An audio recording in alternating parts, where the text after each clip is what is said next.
আসসালামু আলাইকুম। এমআর খান বিডি চ্যানেলের পক্ষ থেকে আজকের এই ভিডিওতে স্বাগতম। আজ 11 জুন মঙ্গলবার 2024। আজকের মার্কেট আপডেট নিয়ে আপনাদের সাথে কথা বলবো আমি।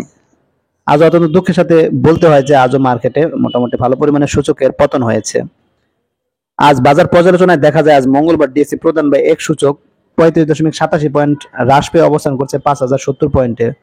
অপরদিকে আমরা যদি ডিএসসি 30 সূচক দেখি সেক্ষেত্রে দেখা যাবে ডিএসসি 30 সূচক আজ 8.72 পয়েন্ট হ্রাস পেয়ে অবস্থান করছে 1803 পয়েন্টে। আমরা যদি ডিএসসি সরিয়ে সূচক দেখি সেক্ষেত্রে দেখা যাবে ডিএসসি সরিয়ে সূচক আজ 9.87 পয়েন্ট হ্রাস পেয়ে অবস্থান করছে 1093 পয়েন্টে। আজ ডিএসসিতে 431 কোটি 64 লাখ টাকার শেয়ার ইউনিট লেনদেন হয়েছে, যা আগের কর্মদিবসে লেনদেন ছিল 318 কোটি 78 লাখ টাকা।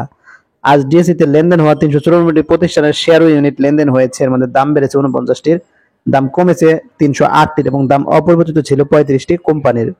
তাহলে দেখা যাচ্ছে যে আজকেও মোটামুটি তিনটি ধারাতে সূচকের পতন হয়েছে। অপরদিকে গত দিনের চেয়ে আজকে লেনদেনের পরিমাণ সামান্য পরিমাণে বেড়েছে। তবে যে আজও যে সূচকের পতন হয়েছে সেটা নিয়ে কোনো বলার ভাষা নেই, যে প্রতিনিয়ত এভাবে সূচকের পতন হচ্ছে। তবে আমার যেটা মনে হচ্ছে যে সূচকের পতন হয়তো বা আগামীকাল বা পরশুদিন থেমে যাবে বা মার্কেট কিছুটা হলেও কামব্যাক করার সম্ভাবনা আছে বলে আমি ব্যক্তিগতভাবে মনে করি। দেখা যাক এখন কি হয় মার্কেটে। তো এখন আমরা যদি আজকের মার্কেট ইন্ডেক্স মুভার্স দেখি সেক্ষেত্রে দেখা যাবে মার্কেট পুলার্স বা সুযোগ বৃদ্ধিতে যাদের অবদান রয়েছে তারা কারা, তারা হলো Unique Hotel and Resort, EBL, Beacon Pharma, Uttara Bank, JMI Hospital, Navana Pharma, Sea Pearl, Jamuna Bank, UCB এবং যমুনা ওয়েল। তো সেক্ষেত্রে দেখা যাচ্ছে যে ইউনিক হোটেল অ্যান্ড রিসোর্ট তারা হচ্ছে একাই 2 পয়েন্টের বেশি সূচকের বৃদ্ধি ঘটিয়েছে। অপরদিকে ইবিএল, বিকন ফার্মা এবং উত্তরা ব্যাংক তারা সবাই 1 পয়েন্টের একটু বেশি সূচকের বৃদ্ধি ঘটিয়েছে। অপরদিকে JMI Hospital, Navana Pharma, Sea Pearl, Jamuna Bank, UCB এবং যমুনা ওয়েল তারা সবাই 1 পয়েন্টের কম সূচকের বৃদ্ধি ঘটিয়েছে। তো সেক্ষেত্রে দেখা যাচ্ছে যে ইউনিক হোটেল এন্ড রিসোর্ট 50 টাকা 30 পয়সা থেকে 53 টাকা 10 পয়সা, ইবিএল 25 টাকা 40 পয়সা থেকে 25 টাকা 80 পয়সা, বিকন ফার্মা 141 টাকা 60 পয়সা থেকে 144 টাকা 10 পয়সা, উত্তরা ব্যাংক 19 টাকা 60 পয়সা থেকে 20 টাকা 20 পয়সা, জেএমআই হসপিটাল 68 টাকা 40 পয়সা থেকে 70 টাকা 60 পয়সা, নাভানা ফার্মা 86 টাকা থেকে 88 টাকা 20 পয়সা, সিপাল 93 টাকা 30 পয়সা থেকে 95 টাকা 20 পয়সা, যমুনা ব্যাংক তারা 16 টাকা 70 পয়সা থেকে 16 টাকা 90 পয়সা, ইউসিবি 8 টাকা 70 পয়সা থেকে 8 টাকা 80 পয়সা, যমুনা ওয়েল 167 টাকা 40 পয়সা থেকে 169 টাকা 50 পয়সায় লেনদেন হয়েছে। অপরদিকে আমরা যদি আজকের মার্কেট রেগাস বা সূচক রাশি যাদের অবদান ছিল তাদের দেখি, তাদের মধ্যে রয়েছে Square Pharma, Bex Pharma, South East Bank, BAT BC, Best Holding, Khan Brother, GP, Kohinoor Chemical, Pubali Bank এবং আইএফআইসি ব্যাংক। তো সেক্ষেত্রে দেখা যাচ্ছে যে স্কয়ার ফার্মা তারা একাই 3 পয়েন্টের বেশি এবং বেক্স ফার্মা 3 পয়েন্টের বেশি সূচকের পতন ঘটিয়েছে। অপরদিকে সাউথ ইস্ট ব্যাংক তারা 2 পয়েন্টের বেশি সূচকের পতন ঘটিয়েছে এবং বাকি BAT BC, Best Holding, Khan Brothers, GP, Kohinoor Chemical, Pubali Bank এবং আইএফআইসি ব্যাংক তারা সবাই 1 পয়েন্টের বেশি সূচকের পতন ঘটিয়েছে।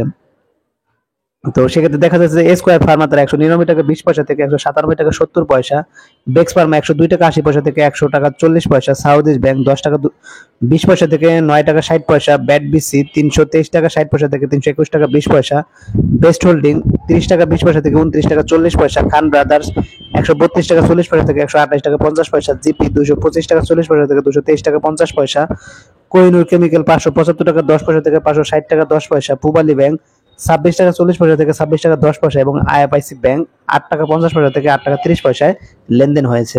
যদি আমরা আজকের দিনে টপ গেইনার বা মূল্যবৃদ্ধি কারা ছিল তা দেখি, তাহলে দেখা যাবে আজকে মূল্যবৃদ্ধির শীর্ষে ছিল Asiatic Lab, Samata Leathers, Unique Hotel and Resort, Aramit Cement, Reckitt, Safko Spin, Navana Pharma, JMI Hospital, Uttara Bank এবং পিপল লিজিং। তো সেক্ষেত্রে দেখা যাচ্ছে যে এশিয়াটিক ল্যাব দ্বারা 7% বেশি মূল্য তাদের বৃদ্ধি ঘটেছে। অপরদিকে সমতা লেদারের 5%, Unique Hotel and Resort 5%, Aramit Cement 4%, Reckitt 4%, অপরদিকে Safko Spin, Navana Pharma, JMI Hospital, উত্তর এবং পিপল লিজিং তাদের সবারই 3%-এর কাছাকাছি তাদের মূল্যের বৃদ্ধি ঘটেছে। অপরদিকে আমরা যদি আজকের দিনে টপ লুজার্স বা মূল্য রাশি কারা ছিল তা দেখি, তাহলে দেখা যাবে আজকে মূল্য রাশির শীর্ষে ছিল সাউথ ইস্ট ব্যাংক, তারপর হচ্ছে ইসল্যান্ড, তারপরে রূপালী লাইফ, কন্টিনেন্টাল ইন্স্যুরেন্স, আলাস টেক্সটাইল, সোনালী আঁশ, Karnaphuli insurance, Republic insurance, Orient fusion, তারপর ইউনি ক্যাপ। তো অত্যন্ত দুঃখের সাথে বলতে হয় যে সাউথ ইস্ট ব্যাংক একাই তারা 5%-এর বেশি তাদের মূল্যের পতন ঘটেছে, অর্থাৎ তাদের রেকর্ড ডেট সংক্রান্ত কারণে মূলত এত পরিমাণে মূল্যের পতন ঘটেছে। অপরদিকে বাকিরা সবাই দেখা যাচ্ছে যে 3%, অর্থাৎ নেগেটিভ ভোল্টেজ, প্রায় নেগেটিভ ভোল্টেজ হয়েছে বলা যায় বা নেগেটিভ ভোল্টেজের কাছাকাছি ছিল। যা খুবই দুঃখ এবং হতাশাজনক ছাড়া আর কিছুই নয়। তো এখন যদি আমরা আজকের দিনে লেনদেনের শীর্ষে কারা ছিল তা দেখি, তাহলে দেখা যাবে আজকে লেনদেনের শীর্ষে ছিল বিকন ফার্মা, এশিয়াটিক ল্যাব, সিপা, Lovello, BATBC, Square Pharma, BRAC Bank, Unilever Consumer Care, Central Pharma এবং ওরিয়ন ফার্মা। তো সেক্ষেত্রে দেখা যাচ্ছে যে বিকন ফার্মা আজকে প্রায় 72 কোটি টাকার মতো তাদের লেনদেন হয়েছে। আজকে বিকন ফার্মার হিউজ পরিমাণে লেনদেন হয়েছে।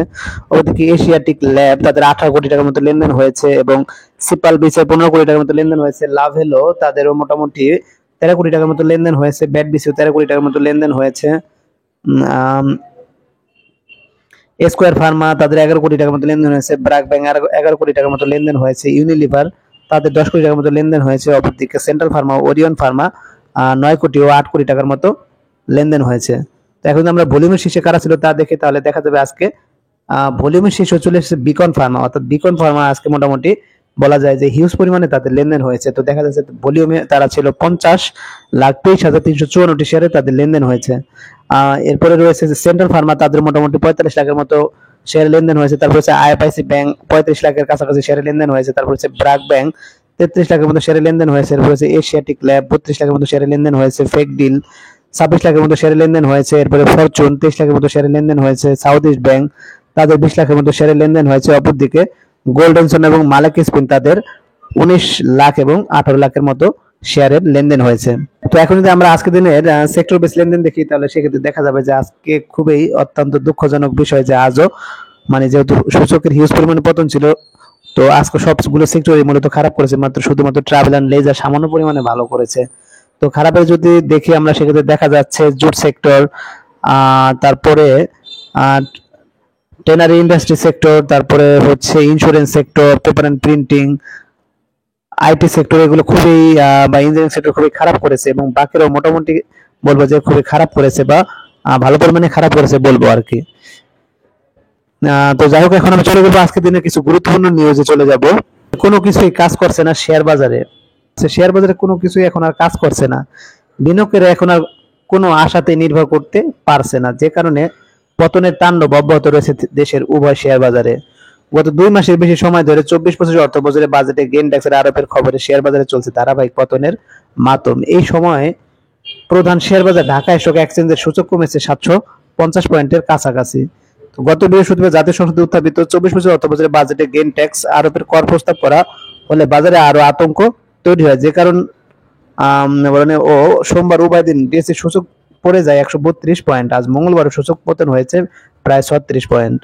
তো বাজার সংশ্লিষ্টরা আশা করেছিলেন আজ পতনের তাণ্ডব থামবে এবং বাজার ঘুরে দাঁড়াবে, কারণ বাজেটের প্রস্তাবের পর রোববার জাতীয় রাজস্ব বোর্ড এনবিআর চেয়ারম্যানের কাছে ছুটে গিয়েছিল বাংলাদেশ সিকিউরিটিজ এন্ড এক্সচেঞ্জ কমিশনের চেয়ারম্যান অধ্যাপক শিবলি রুবায়াতুল ইসলাম। তো উভয় সংস্থা প্রধান প্রায় 1.5 ঘন্টা ক্যাপিটাল গেইন ট্যাক্স সহ শেয়ার বাজারের বিভিন্ন বিষয় নিয়ে আলোচনা করেন। বিসি চেয়ারম্যান ক্যাপিটাল গেইন ট্যাক্সের নেতিবাচক প্রভাবের বিষয়টি এনবিআর চেয়ারম্যানকে বোঝাতে সক্ষম হলে NBR chairman capital gain tax প্রত্যাহারের বিষয়ে ইতিবাচক মনোভাব প্রকাশ করেন এবং এই বিষয়ে শেয়ার নিউজ সহ কয়েকটি নিউজ পোর্টালে খবরও প্রকাশিত হয়েছে। বাজার সংশ্লিষ্টরা মনে করেছেন যে গত 1.5 বছর যাবত শেয়ার বাজার ধারাবাহিকভাবে পতন চলছে। এই সময় ডিএসসি সূচক গায়েব হয়ে গেছে 2000 এর বেশি। তো 2022 সালে 20 জানুয়ারি যেখানে ডিএসসি সূচক ছিল 7105 পয়েন্ট, 17 মাস 10 দিন পর গতকাল 10 জুন ডিএসসি সূচক দাঁড়িয়েছে 5105 পয়েন্টে। এই সময়ে ডিএসসি সূচক কমেছে পুরো 2000 পয়েন্ট, আর ক্যাপিটাল গেইন ট্যাক্সকে কেন্দ্র করে সূচক খোয়া গেছে 750 পয়েন্টের কাছাকাছি। তো বাজার সংশ্লিষ্ট আশা করেছিলেন গেইন ট্যাক্স আরোপের বিষয়ে ইতিবাচক খবরে বাজার আজ মঙ্গলবার ঘুরে দাঁড়াবে, কিন্তু কিছুতেই কিছু হলো না। বাজার আজও ছিল লাগামহীন, তবে আগের 2 দিনের চেয়ে তাণ্ডব কমেছে। তারা আশা করছেন আগামীকাল থেকে বাজার ঘুরে দাঁড়াবে। যাই হোক, এভাবে প্রতিদিনই সাধারণ বিনিয়োগকারীরা আসলে বাজার ঘুরে দাঁড়াবে সেই আশাই থাকে। তো আগামীকালকে হয়তো ঘুরে দাঁড়াবে, আমরাও সেই আশা করি। তো এখন আমি চলে যাবো পরবর্তী আরো একটি গুরুত্বপূর্ণ নিউজে। বাজেটে ক্যাপিটাল গেইন ট্যাক্স বাতিল সহ ডিবি এর 7 দাবি। তো কি বলা আছে যে ধারাবাহিক পতনে থাকা দেশের শেয়ার বাজার ইতিবাচক ধারায় ফেরানোর লক্ষ্যে ডিএসসি ব্রোকার্স অ্যাসোসিয়েশন 24-25 অর্থ বছরে চূড়ান্ত বাজেট ক্যাপিটাল গেইন ট্যাক্স বাতিল সহ 7 দাবি জানিয়েছে। তো আমরা যদি দেখি যে দাবিগুলো কি কি ছিল, করে এর মধ্যে রয়েছে মূলধনী আয়কে করমুক্তিকরণ, মূলধনী আয়ের উপর কোনো ধরনের ট্যাক্স আরোপ করা যাবে না। তো 2 নম্বরে ব্রোকারেজের জন্য কর হার যৌক্তিকরণ, মূলধন ক্ষতির উপর বিদ্যমান আইনের ব্যাখ্যা স্পষ্টীকরণ।